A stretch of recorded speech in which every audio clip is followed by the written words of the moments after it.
Olá, estamos de volta e aqui já iniciando pedindo desculpas a todos aqueles que acompanham o nosso canal no YouTube, principalmente aqueles que acompanham esses nossos estudos da obra de André Luiz, pois que já desde agosto que nós não temos postado a continuidade da obra que atualmente estamos estudando, que é o Obreiros da Vida Eterna. Nós paramos na primeira parte de duas do capítulo 8, que se denomina eh, Treva e Sofrimento, né? E então, eu peço desculpa, estávamos em outros projetos, ocupou um pouco mais de tempo e também um pouco de falta de oportunidade. Mas agora, retomando as nossas leituras e estudo e dando continuidade ao Obreiros da Vida Eterna. No vídeo anterior, nós vimos que nesse capítulo, o padre Hipólito, com base até na parábola do homem rico de Jesus, dirige-se àquela turba de sofredores com muita eloquência e muita firmeza, né? Procurando fazer com que eles tivessem uma renovação mental para que pudessem se redimir daquela região de sofrimento por estarem ali por condições é, de atitudes indevidas em existências anteriores, né? E segundo o André Luiz, essa região, ela é pior do que as imagens do inferno pintado pela Igreja Católica Romana, né? E nós aqui em São Paulo, nós fizemos uma pequena comparação com a própria Cracolândia, né? Espíritos que lá se encontram presos ao vício e sendo mantidos por entidades perversas, loucas pelo dinheiro que advém dessa atividade ilegal do tráfico de drogas, ok? Então, é, se vocês quiserem relembrar o vídeo anterior, né, onde as entidades, vamos dizer, malfazejas mesmo, né, procuram impedir a, a saída daqueles que desejam daquela situação. Lá na zona das trevas, como também aqui na Cracolândia, né? E agora nós vamos dar a continuidade à segunda parte desse capítulo, né? Então, André Luiz diz, né, depois desses relatos, prolongando-se a pausa do pregador, o padre Hipólito, né? Uma criatura de rosto patibular gritou em meio de gestos odiosos: Nós não pedimos exércitos da salvação, fuja daqui. Bastou isolada manifestação para que outras expressões de desagrados explodissem. Não desejamos redimir coisa alguma, gritavam. Não devemos. Interessa-nos o culto sistemático do ódio, a revolta contra os deuses insensíveis, o movimento de resistência à repugnante aristocracia espiritual.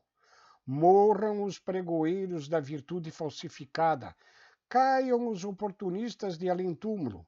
Viva o nosso movimento de destruição contra a velha ordem dos senhores e dos escravos. Depois das ruínas, edificaremos um mundo novo. O Mizarrame, insulto com todas as particularidades de um gigante, avançou até a borda do fosso, do outro lado, fez significativo gesto de provocação e perguntou bradando: Calou-se o realejo do padre? Riu-se diabolicamente e continuou: Perdem tempo aqui. Estão redondamente enganados. Também nós temos programas e também sabemos querer. Onde está o Deus que nos prometeram? Tem, porventura, o mapa do céu? Nossos ídolos agora estão quebrados. Somos filhos do desespero tentando reorganizar a vida no deserto que nos defronta. Voltaremos acaso à ingenuidade primitiva a ponto de acreditar novamente nas mentiras religiosas? Em que remota região se compra a beneficência divina que não se condói das nossas necessidades? Declaram-se felizes e proclamam a compaixão de um pai que não conhecemos. Viram-no alguma vez? Fria gargalhada pontilhou suas últimas palavras, revelando-se sob forte impressão O padre Hipólito respondeu à altura. O conhecimento da divindade, meus filhos, e o roteiro celeste serão encontrados dentro de nós mesmos. Por que audácia inominável cometeríamos o absurdo de guardar plena e pronta identificação de nossa natureza egressa da irracionalidade em dias tão curtos com a sublime plenitude de Deus? Como ombrear-se o batráquio com o sol? Em verdade, as religiões antropomórficas da crosta envenenaram-nos a mente, instilando falsas concepções de Deus em nossos raciocínios. Não podemos, todavia, culpá-las em sentido absoluto, porquanto a estagnação espiritual caracterizava-nos a todos. Quando os discípulos se integrarem efetivamente de cérebro e coração renovado no Evangelho do Mestre, será impossível a negativa interferência sacerdotal. O dogma considerado imparcialmente constitui desafio e castigo simultâneos. Desafio a inteligência investigadora e construtiva para que se dilate no mundo a noção do universo infinito, e castigo às mentes ociosas que renunciam levianamente ao dom de pensar e decidir por si próprias as questões sagradas dos seus próprios destinos. Em toda parte encontraremos a sabedoria operante e invisível do Senhor estendendo-se em todas as minúcias da natureza. Calai, portanto, a vaidade ferida e o orgulho humilhado que vos ditam observações ingratas e criminosas. Detém-vos no santuário da consciência e não exigireis visões e revelações que não conseguireis suportar. Tomados, pois, de compaixão pela vossa rebeldia e infortúnio, rogamos ao Senhor, abençoe a esperança de quantos nos ouvem, famintos de suprema redenção como nós, diante da grandeza inapreciável da vida eterna.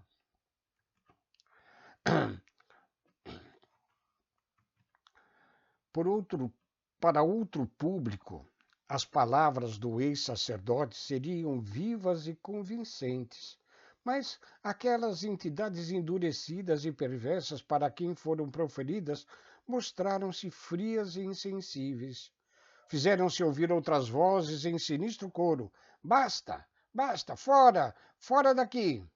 Todavia, entre aqueles que nos seguiam atenciosamente o serviço, contemplamos inúmeros rostos angustiados revelando o pavor que os companheiros lhe causavam.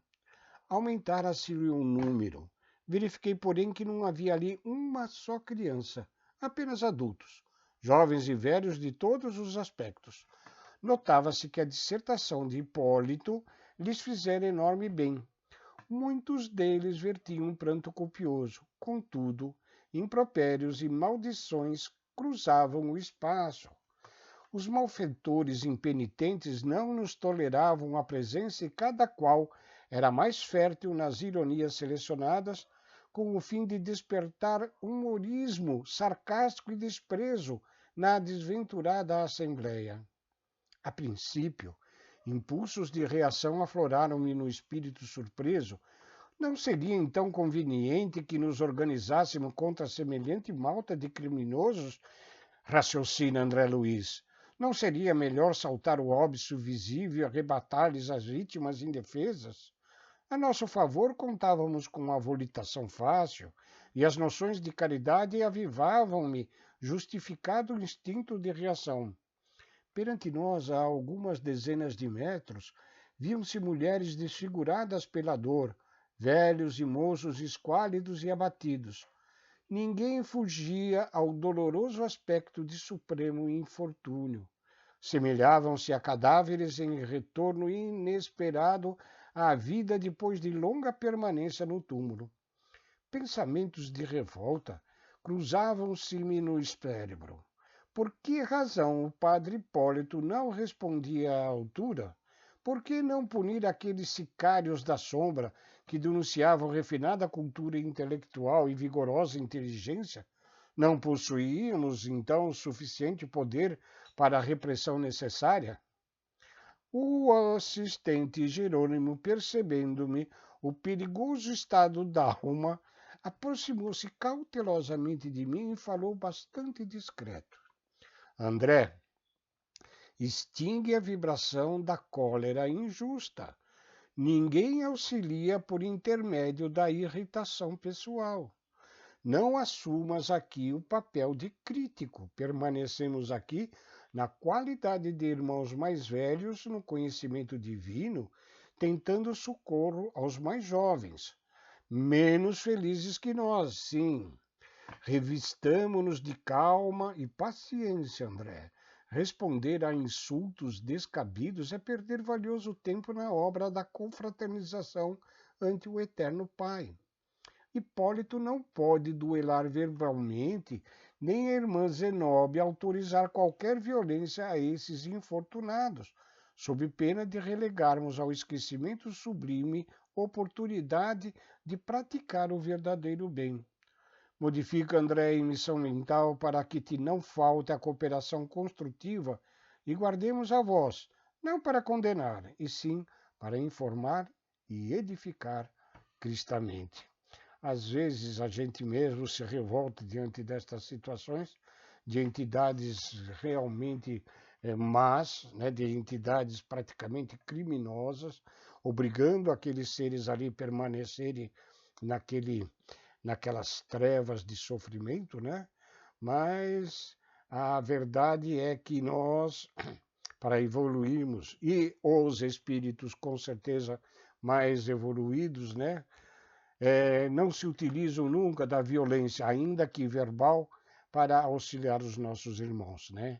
Lembremos sempre que o amor é que faz com que as coisas se modifiquem sempre para melhor.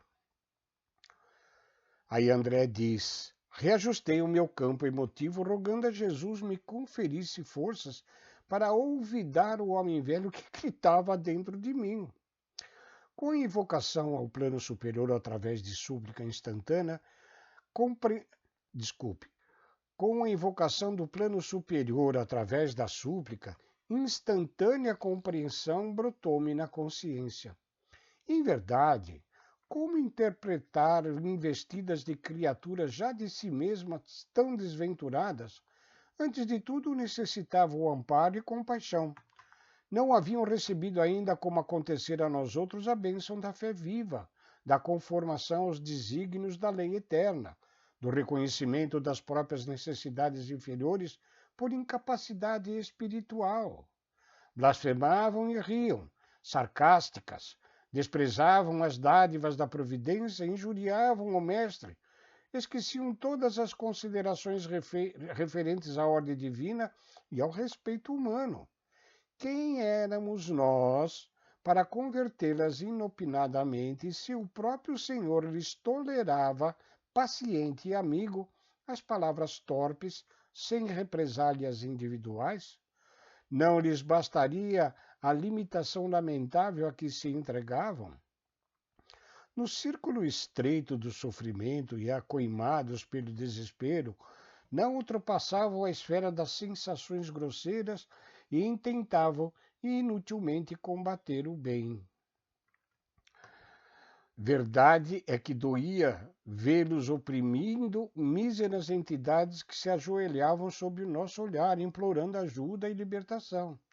Entretanto, razões ponderáveis existiriam justificando a ligação entre algozes e vítimas, razões que aqui me escapavam naturalmente.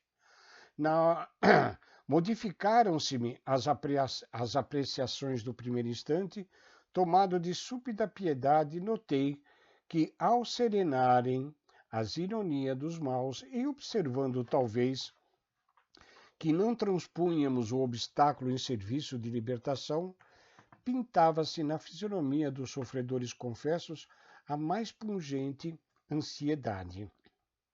Pobre velhinha, que me pareceu desassombrada na fé, examinando os terríveis fatores circunstanciais, estendeu-nos os braços esqueléticos e, na sua antiga concepção religiosa, suplicou-nos: Santos mensageiros de Deus, nosso Pai, dignai-vos retirar-nos do purgatório.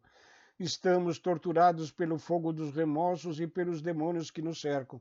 Por piedade, salvai-nos. Fortes soluços interceptavam-lhe a voz. Todavia, a venerável anciã continuou. Nossas faltas mal pagas na terra uniram-nos aos espíritos perversos do abismo. Somos pecadores necessitados da purgação, mas não nos abandoneis à nossa própria sorte. Ajudai-nos em nome de Jesus, por quem vos suplicamos a graça da salvação. Errei muito, é verdade. Entretanto, meu espírito arrependido implora a proteção. Sei que não mereço o descanso do paraíso, mas, ó emissários do céu, por quem sois, concedei-me recursos para resgatar minhas dívidas. Estou pronta. Procurarei aqueles a quem ofendi durante a vida terrestre, a fim de humilhar-me e pedir perdão. De mãos postas a fitar-nos angustiosamente, concluía: Não me desampareis, não me desampareis. Mudou-se, de algum modo, o quadro. A valorosa pedinte encorajou os demais companheiros de infortúnio. Pelos méritos de São Geraldo de Magela, gritou infeliz, revelando sua antiga condição de católico romano. Libertai-nos daqui, salvai-nos do torvelinho infernal, socorrei-nos por amor de Deus. Destacando-se uma das outras, as súplicas proferidas evidenciavam a presença de adeptos de variados credos religiosos, conhecidos na crosta terrestre. E os espiritistas não faltavam no triste concerto ali presente. Determinada senhora de porte respeitável, cabelos revoltos e fundas chagas no rosto, deprecou chorosa. Espíritos do bem, auxiliai-me. Eu conheci Bezerra de Menezes na terra, aceitei o espiritismo. No entanto, ai de mim, minha crença não chegou a ser fé renovadora. Dedicava-me à consolação, mas fugia à responsabilidade. A morte atirou-me aqui onde tenho sofrido bastante as consequências do meu relaxamento espiritual. Socorrei-me por Jesus. Veja que, embora nós todos tenhamos diversas crenças, diversas escolas religiosas, cada uma inclusive atendendo o grau evolutivo em que a humanidade, cada uma delas, se encontram, faz com que muitas das vezes nós esquecemos do principal, que é a de termos a nossa consciência de espíritos imortais, né? Vivemos aqui na Terra com o nosso livre-arbítrio, mas também com a responsabilidade das nossas escolhas, né? Então, escolhas mal feitas, estaremos em maus caminhos. Escolhas bem feitas, estaremos em bons caminhos. Então, veja que nesses relatos dessas pessoas que ali se encontram nestas trevas, né, retratam exatamente toda aquela falta de conscientização espiritual. A partir do momento que nós adquirirmos essa consciência, as nossas escolhas se modificarão para o nosso próprio bem. Continuando, de todos os recantos soavam apelos comovedores. André Luiz continua: jamais esquecerei a inflexão daquelas palavras ouvidas. Jovens e velhos, homens e mulheres em deploráveis condições, prostrados a reduzida distância, respeitosos e confiantes, em virtude das luzes que acendêramos dentro da noite triste, imploravam o socorro divino, tratando-nos com extrema veneração como se fôramos legítimos expoentes da santidade. Quando os rogos cresceram, partindo de tantas bocas, os verdugos empunharam látegos sinistros, espalhando vergastadas quase que indiscriminadamente. A maioria dos pobres que se mantinham genuflexos debandou em passos tão apressados quanto lhes era possível, regressando aos ângulos sombrios do vale profundo. Alguns, porém, suportavam os golpes heroicamente, prosseguindo de joelhos e contemplando-nos ansiosos. Indicando-nos sarcástico certo perseguidor, vociferou estentoricamente: estão vendo? São benfeitores de gravata. não se atiram à luta em favor de ninguém. Ensinam com os lábios, mas no fundo são mensageiros do inferno, insensíveis e duros como estátuas de pedra. Nenhum deles ousa atravessar a barreira para prestar-vos assistência e socorro. Seguiram-se gargalhadas tão escarnecedoras que todo o meu sentimento de repulsa humana aflorou novamente de súbito. Onde estava que não reprimia o provocador? Por que não puni-lo devidamente? Abeirava-me de pleno desequilíbrio mental quando a irmã Zenóbia, temendo talvez pela nossa reação, se voltou tranquila e comentou: Amigos, conservemo-nos em calma para o trabalho eficiente. Ninguém se conserva neste abismo de dor sem razão de ser. Possivelmente convicta da necessidade de argumentação mais firme para demover-nos, acrescentou: O que seria do cristianismo de Jesus? O que seria do cristianismo se Jesus abandonasse o madeiro do testemunho a meio caminho, a fim de entrar em pugilato com a multidão? Permanecemos aqui em tarefa consoladora e educativa, não nos esqueçamos. O serviço de punição dos culpados virá de mais alto. A referência despertou-nos de pronto para o caráter elevado da investidura. As almas efetivamente superiores possuem o dom de projetar-nos o espírito em zonas sagradas da vida, reintegrando-nos na corrente inspiracional das forças divinas que sustentam o universo. A hora ali não comportava qualquer dissertação mais longa a respeito das obrigações que deveríamos desempenhar. Sem perda de tempo, a diretora da casa transitória entrou em combinação com os auxiliares que haviam trazido, desenrolando extenso material socorrista.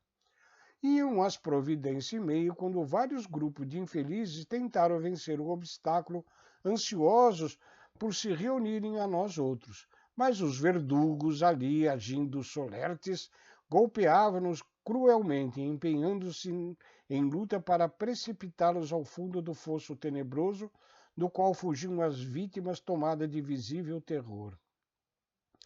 Ativa e dedicada, a irmã Zenóbia determinou que fossem lançadas faixas luminosas de salvação ao outro lado, no propósito de retirarmos um número possível de sofredores de tão amargurosa situação. Todavia, a ordem seguiu-se de odiosa represália. Os gênios diabólicos fizeram-se ainda mais duros. Acorreram míseras almas aos magotes, buscando agarrar-se às extremidades resplandecentes descida na margem oposta como bordos de acolhedora ponte de luz. No entanto, multiplicaram-se golpes e pancadas. Entidades perversas em grande número continham os aflitos prisioneiros, impedindo-lhes o salvamento com um manifesto recrudescimento de maldade. Nosso esforço persistiu por longos minutos, ao fim dos quais, observando que redundavam inúteis, apenas favorecendo a dilatação da agressividade dos algozes, a irmã Zenóbia, mantendo-se em grande serenidade, determinou fosse recolhido o material utilizado para os trabalhos de salvação. As rogativas chorosas das vítimas casavam-se às frases injuriosas dos verdugos, confrangendo-nos o coração. Após a recomposição do material improficuamente utilizado, a devotada orientadora acenou para um servidor que lhe trouxe um pequenino aparelho, destinado à ampliação da voz, e falou pausadamente na direção do abismo. Irmãos em humanidade, reine conosco a paz divina. Suas palavras adquiriram impressionante poder de repercussão. Ecoava longe, como se fosse endereçada às almas que, porventura, se mantivessem dormindo a consideráveis distâncias. Sem qualquer demonstração de impaciência ou desagrado, ela continuou: Regozijei-vos, ó coração de boa vontade, e confiai sobretudo na proteção de nosso Senhor Jesus. Dilaceram-nos vossas dores, tocam-nos de perto as incompreensões e sofrimento a que vos entregastes apartados da lei divina.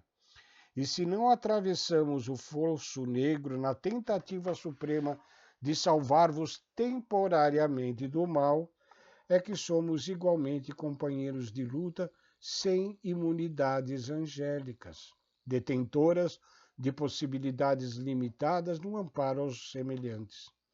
Alegrai-vos, porém, e aguardai confiantes, porque se manifestará em vosso benefício o fogo consumidor nesta região menos feliz, onde tantas inteligências perversas tripudiam sobre os mandamentos do Pai e menosprezam-lhe as bênçãos de luz, as bênçãos de luz. Amanhã mesmo demonstrar-se-á o supremo poder. Fez pequena pausa e prosseguiu. Faz mais de um lustro que a casa transitória de Fabiano persevera nestas zonas de treva e sofrimento, convocando almas perdidas ao aproveitamento da bendita oportunidade do recomeço, através do trabalho dignificador em cujas bênçãos há sempre recursos de apagar as manchas do pretérito, regenerando-se os caminhos do porvir. Há cerca de 2000 anos ensinamos o bem e a verdade, preparando corações para o futuro redentor. Se é inegável que muitos irmãos se valeram do nosso concurso humilde, aceitando o remédio para a restauração, a maioria de vós outros sempre nos fugiu à influência, desdenhando-nos o socorro, abjurando-nos a colaboração, desprezando-nos os serviços, favorecendo a discórdia e a perseguição, e oferecendo-nos obstáculos de toda sorte. Entretanto, meus amigos, o pouso de Fabiano ainda se coloca ao vosso dispor até amanhã, durante as primeiras horas.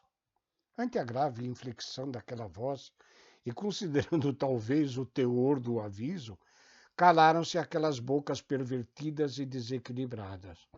Os mais perversos passaram a contemplar-nos entre o receio e a interrogação. Depois de curto intervalo, Zenóbia prosseguiu, profundamente emocionada. Não lutamos corpo a corpo com a ignorância audaciosa e infeliz, porque a delegação que o Mestre nos confiou traça-nos deveres de amor e não de porfia. Fomos designados para ministrar o bem e lamentamos que irmãos horrivelmente desventurados nos ofereçam resistência, mergulhando-se no pântano da revolta pessoal. Não temos, porém, qualquer palavra condenatória. Os que tentam escapar às leis eternas são bastante infortunados por si mesmos. Amarga ser-lhes-á a colheita da triste semeadura. Gastarão longo tempo extraindo espinhos envenenados, introduzidos por eles mesmos ao coração. Por que combatê-los se já estão vencidos desde o primeiro repto à divindade? Por que torturá-los se permanecem perseguidos pelos fantasmas criados pela própria rebeldia e insensatez? O poderoso Senhor, porém, que ama os justos e retifica os injustos, fará com que amanhã surja neste céu a tempestade renovadora. O asilo de Fabiano receberá criaturas de boa vontade dentro das horas próximas. Todavia, será inútil procurar-lhe o socorro sem modificação substancial para o bem. Sofredor algum será recolhido tão só porque implore abrigo com os lábios.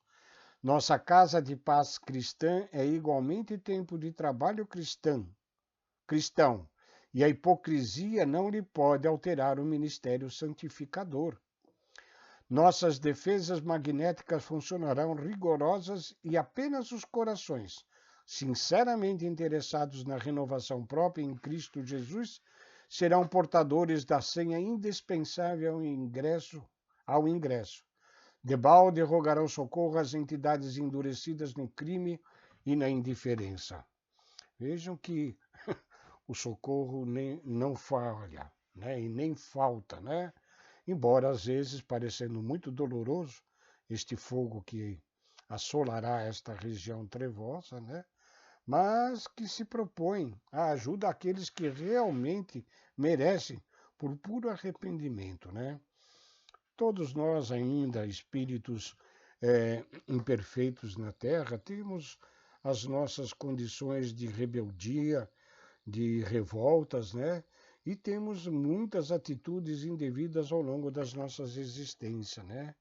Mas chega um momento em que, se nós não nos libertarmos das nossas próprias imperfeições pelo amor, o seremos pela dor, né?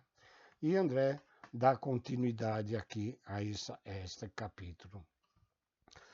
Os algozes fixaram as vítimas com expressão odiosa. A irmã Zenóbia, contudo, prosseguia intrépida, dirigindo-se especialmente aos infortunados.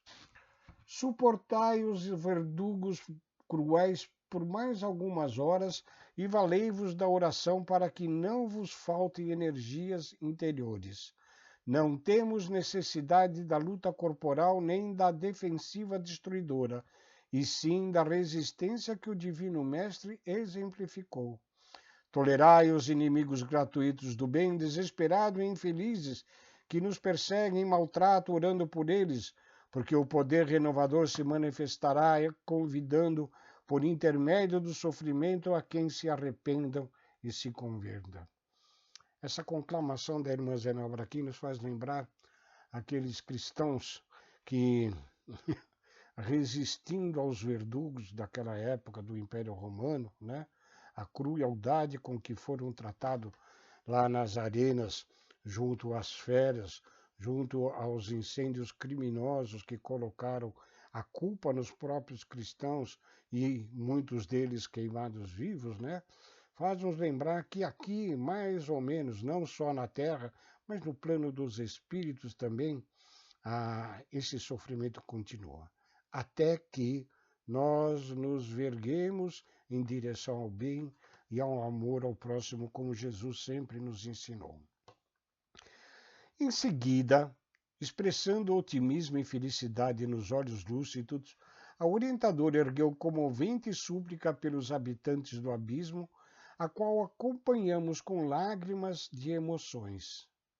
Semblantes angustiados seguiam-nos atentos na outra margem, enquanto os impenitentes adversários da luz guardavam silêncio entre mentes os encarcerados na dor, continuaram implorando auxílio, mas, atendendo às determinações da irmã Zenóbia, apagamos as luzes, pondo-nos de volta. De outras vezes, ao término dos incidentes que me surpreendiam, eu conservava uma imensidade de indagações no cérebro, ágil e curioso. Agora, todavia, regressava tristemente. A extensão da luta compungia-me o ser. Os padecimentos da ignorância, de fato, não tinham limites, e todo abuso do livre-arbítrio individual encontrava punição espontânea nas leis universais de Deus, nosso Pai. Certo, em diferentes lugares, outros abismos como aquele estariam repletos de vítimas e verdugos.